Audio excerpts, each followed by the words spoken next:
আল্লাহ রাসূলের নাতি ইমাম হাসান যখন জন্মগ্রহণ করলো, বিশ্বনবী নিজে এসে হাসানকে কোলে নিয়ে হাসানের কানের সামনে আজান দিয়েছেন।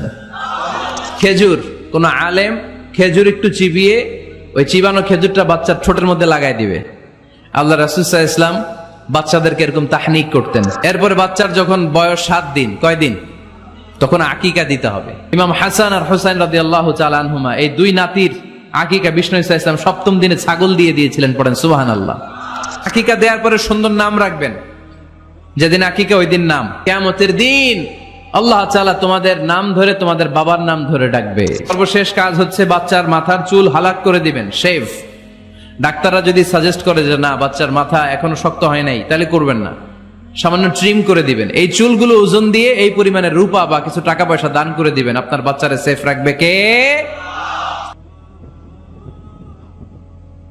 ছেলে দেখ মেয়ে দেখ, সন্তান হওয়ার সাথে সাথেই ছেলের কানে বা মেয়ের কানে আজান দিতে হবে।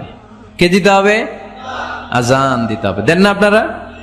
দিবেন নাকি ইমাম সাহেব হুজুর আসবে তারপরে দিবে বসে থাকেন?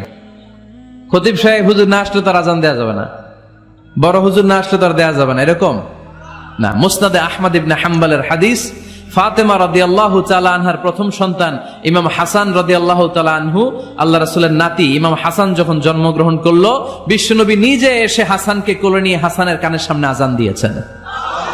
আযানা রাসূলুল্লাহ সাল্লাল্লাহু আলাইহি ওয়াসাল্লাম আলা উযুনাইল হাসান হিনামা ওয়ালাদাতহু ফাতিমাতু বিসসালাহ। বিশ্বনবী নিজে আজান দিয়েছেন। আজান দিতে পারেন আপনারা? পারেন না সবাই? আল্লাহু আকবার, আল্লাহু আকবার, আল্লাহু আকবার, আল্লাহু আকবার। পারেন না আজান দিতে? নিজের ছেলের কানের সামনে নিজে আজান দিবেন। যদি নানা হয়ে থাকেন, নানা নাতির কানের সামনে যে নানাই আজান দিবেন। চাচা যে ভাতিজার কানে আজান দিবেন। আজানের জন্য বসে থাকা লাগবে? আমরা প্রত্যেকে আজান পারি কি পারি না? তো কেন আজান দিব বাচ্চার কানে?